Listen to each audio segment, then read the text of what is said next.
ಇವತ್ತು ರಾಗಿ ರೊಟ್ಟಿ ಮಾಡೋಣ. ರಾಗಿ ರೊಟ್ಟಿಗೆ ಮೊದಲು ಒಂದು ಸ್ವಲ್ಪ ಮುದ್ದೆ ಮಾಡಿ ಇಟ್ಕೊಂಡಿದ್ದೆ ನಾನು. ಮುದ್ದೆ ಮಾಡಿ ಇಟ್ಕೊಂಡ್ರೆ ಚೆನ್ನಾಗಿ ಬರುತ್ತೆ. ಅದು ಸುಮ್ಮನೆ ಹಿಟ್ಟು ಹಾಕಿ ಮಾಡಿದರೆ ಗಟ್ಟಿ ಗಟ್ಟಿ ಗಟ್ಟಿ ಆದಂಗಾಗುತ್ತೆ. ಸ್ವಲ್ಪ ಸಣ್ಣಕ್ಕೆ ಹೆಚ್ಚಿರೋ ಕರಿಬೇವು, ಒಂದು ಸ್ವಲ್ಪ ಸಣ್ಣಕ್ಕೆ ಹೆಚ್ಚಿರೋ ಕೊತ್ತಂಬರಿ,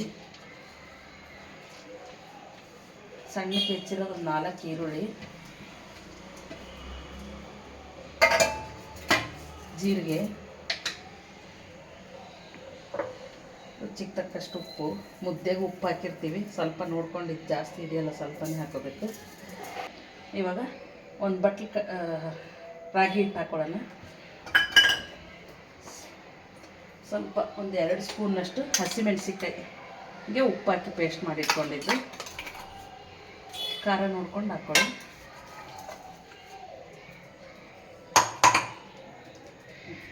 ಇದಿಷ್ಟು ಹಾಕ್ಕೊಂಡು ನೀರು ಹಾಕೊಳ್ಳಿಲ್ದಂಗೆ ಮಿಕ್ಸ್ ಮಾಡ್ಕೋಬೇಕು.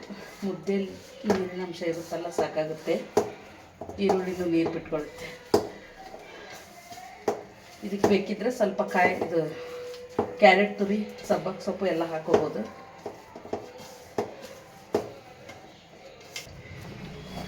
ಇವಾಗ ಈ ಥರ ಮಿಕ್ಸ್ ಮಾಡಿ ಇಟ್ಕೊಂಡಿದ್ದೀನಿ.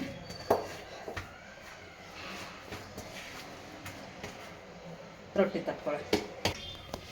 ಇವಾಗ ಈ ಶೀಟ್ಗೆ ಒಂದು ಸ್ವಲ್ಪ ಎಣ್ಣೆ ಸವರ್ಕೊಂಡು ಒಂದಿಷ್ಟು ದಪ್ಪ ಉಂಡೆ ತಗೊಂಡು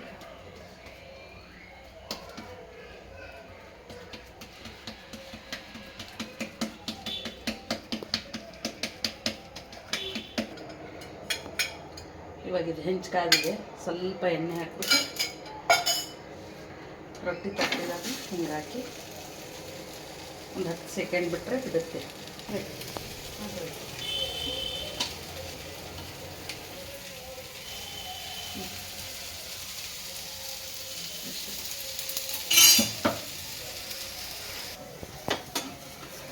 ಇವಾಗ ಒಂದು ಸೈಡ್ ಬೆಂದಿದೆ, ಇನ್ನೊಂದು ಸೈಡ್ ತಿರುಗಿಸಿ ಹಾಕೊಳ್ಳೋಣ.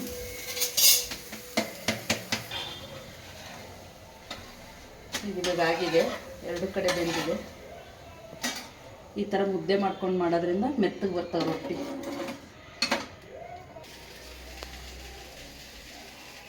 ಇವಾಗ ರಾಗಿ ರೊಟ್ಟಿ ರೆಡಿಯಾಗಿದೆ, ಮಾಮೂಲಿ ಕಾಯಿ ಚಟ್ನಿ ಜೊತೆ.